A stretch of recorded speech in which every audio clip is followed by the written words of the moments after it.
got some motherfuckers in the got on right now. Every time when the family come, I got 3 hours. Assalamualaikum warahmatullahi wabarakatuh. Halo teman-teman semuanya. Kami dari kelompok 11 yang beranggotakan 2 orang. Saya sendiri Kiranti Putri Rahayu dan rekan saya Rahmatul Fauzana. Pada kesempatan kali ini, kami akan membahas materi psikologi sosial, yaitu prasangka sosial. Baiklah, adapun submateri yang akan kami bahas pada kali ini, yang pertama, pengertian prasangka sosial, yang kedua, macam-macam prasangka, yang ketiga, sumber prasangka sosial, dan yang terakhir, upaya mengurangi prasangka. Baiklah, apa sih itu prasangka sosial?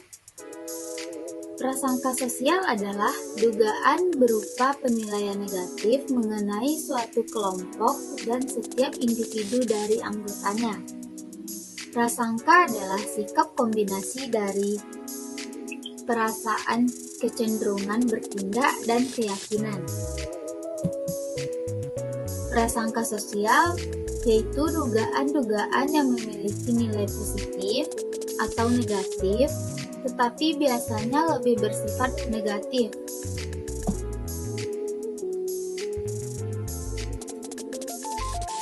Dan materi yang selanjutnya yaitu macam-macam prasangka. Yang pertama, adanya prasangka agama, di mana di dalam komunitas agama tertentu, umat Islam dianggap sebagai teroris.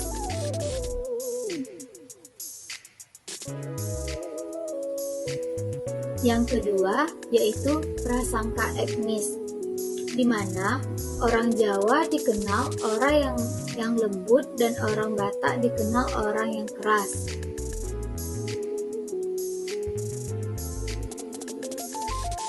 Yang ketiga, yaitu prasangka sosial.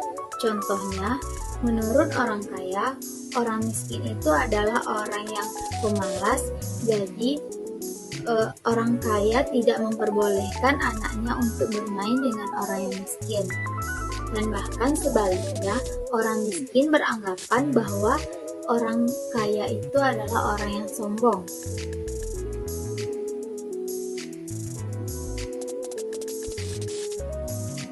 Yang keempat yaitu prasangka gender, yaitu prasangka yang diperoleh karena adanya perbedaan gender.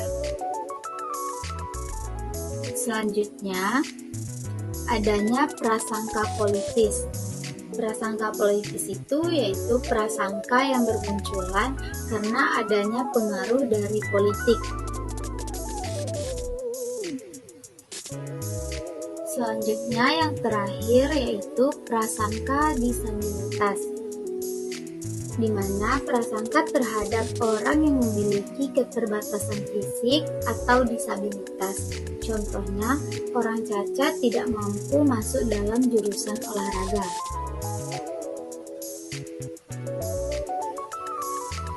Baiklah, setelah kita mengetahui macam-macam prasangka, sekarang kita masuk ke bagian bagaimana sumber-sumber prasangka sosial itu muncul. Yang pertama, orang berprasangka dalam rangka mencari kambing hitam karena dalam berusaha terhadap seseorang mengalami kegagalan atau kejenuhan. Penyebab kegagalan itu sendiri terkadang tidak dicari pada dirinya sendiri, melainkan mencari pada orang lain. Yang kedua, orang yang berprasangka karena memang ia sudah dipersiapkan di dalam lingkungannya atau kelompoknya. Yang ketiga, prasangka timbul karena adanya perbedaan, di mana perbedaan tersebut menimbulkan superior.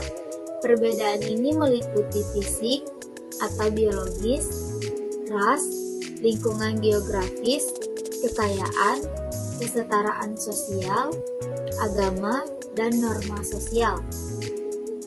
Yang keempat, prasangka timbul karena kesan yang menyakitkan atau mengalami yang tidak menyenangkan. Dan yang terakhir, prasangka timbul karena adanya suatu anggapan yang sudah menjadi pendapat umum atau kebiasaan di dalam lingkungan tertentu. Nah, sekarang kita masuk materi yang terakhir, yaitu upaya mengurangi prasangka. Yang pertama, melakukan kontak langsung. Yaitu melakukan kontak langsung juga salah satu untuk mengurangi prasangka terhadap seseorang, di mana tidak adanya perantara kita untuk berprasangka terhadap orang lain. Yang kedua, mengajarkan pada anak untuk tidak membenci seseorang agar kita dapat mengurangi prasangka tersebut. Dan yang ketiga, mengoptimalkan peran orang tua, guru, individu dewasa yang dianggap penting oleh anak dan media massa untuk membentuk sikap menyukai atau tidak menyukai melalui contoh